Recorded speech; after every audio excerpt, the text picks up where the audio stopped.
engkau di waktu itu melakukan taat kepada Allah, engkau gunakan untuk taat kepada Allah, la qimata lahu minad dunya wa ma fiha, tidak ternilai baginya daripada dunia dan seisinya. Tak ada, tidak bisa ternilai. Ya, tidak bisa. Mahalnya yang akan Allah berikan dari ketaatan yang kita lakukan.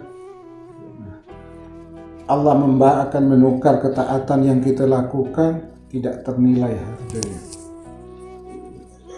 Nah, karena sesaat, li'anna sa'atan minal umri yadhkurullah fiha, sesaat kau berzikir kepada Allah, yanalu bika mulkan kabira wa na'iman muqima, maka engkau akan mendapatkan kerajaan yang besar, kenikmatan yang kekal. Itu tidak ternilai harganya, sesaat saja. Contohnya Nabi mengatakan rak'atail fajri khairun minad dunya wa ma fiha. 2 rakaat sholat subuh itu lebih baik daripada dunia dan seisinya. 2 rakaat subuh itu berapa menit? Berapa menit? Palinglah enggak 5 menit pun tak sampai. Buat 3 menit. 3 menit itu nilainya lebih baik daripada dunia dan seisinya. Jadi ketaatan yang kita lakukan, ya, ketaatan yang kita lakukan itu tidak ternilai harganya. Dengan dunia ini tidak ada nilai. Jelas ya kawan.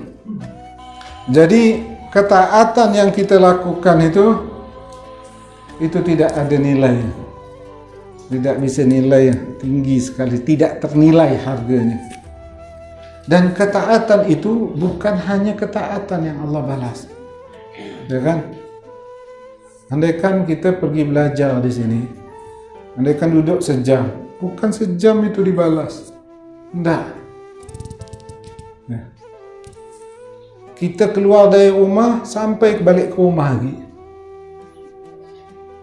Andaikan kita pergi belajar ni 2 jam, PP 4 jam, itu udah dihitung 4 jam kita ibadah, ditambah lagi duduk di majlis itu.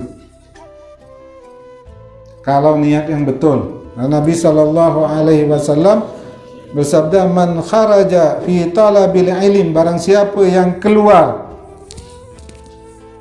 untuk menuntut ilmu, fahuwa fi sabilillah hatta yarji', maka dia di jalan Allah sampai dia balik. Ya. Bukan hanya ibadah, ente keluar untuk solat, perjalanan ente dihitung sampai ente balik di rumah baru berhenti, dah ente tak ibadah lagi. Kalau kita makin jauh makin risau kan, oh jauh perjalanannya. Nah, makin jauh itu makin bagus. Ya. Makin jauh makin bagus. Karena keluar kita di rumah untuk taat kepada Allah itu terhitung ibadah sampai kita balik ke rumah lagi, bawa berhenti ibadah. Jangan pula ente berputar-putar di situ. Nah, jelas ya? Itu adalah anugerah, kemurahan dan rahmat Allah, min karamihi wa judi. Itu merupakan kemurahan Allah. Ya. Jadi bukan hanya ibadah itu, perjalanan menuju ibadah juga ibadah. Menunggu ibadah juga ibadah. Ente menunggu solat sama dengan solat. Nah, jadi ketaatan itu tidak bisa ternilai. Solat 3 menit dunia dan seisi. Ente bayangkan tak solat zuhur, solat sunnah sebelum subuh nilai lebih baik pada dunia isi. Bagaimana solat zuhur? Bagaimana solat asar? Yang wajib pasti nilai lebih tinggi lah. Bagaimana dengan solat subuh, solat maghrib, solat isya? Yang wajib pasti yang luar biasa, tidak lebih tidak ternilai lagi. Kalau subuh jak 2 rakaat subuh nilainya, apalagi solat-solat yang wajib. Nah, adalah saya rahwan itu orang yang memahami waktu. Mereka tidak akan menyia-nyiakan waktu, karena kalau dia menyia-nyiakan waktu dia rugi. Itu dibuka di hadapan Allah, orang selawat dapat faedah segini, orang zikir dapat faedah sini. Oh, ya Allah, andaikan saya zikir dulu waktu kosong ni, andaikan saya selawat dulu waktu kosong ni, andaikan ini, maka dia akan nyesal. Apalagi orang yang waktu itu melakukan maksiat, tak tahu. Ini orang tak maksiat, dia hanya membiarkan waktu dengan sia-sia je, dia akan nyesal. Apalagi orang yang maksiat. Ya. Jadi kita minta sama Allah agar Allah menganugerahkan kepada kita, agar kita betul-betul memahami pentingnya waktu, sehingga kita bisa menghargai waktu.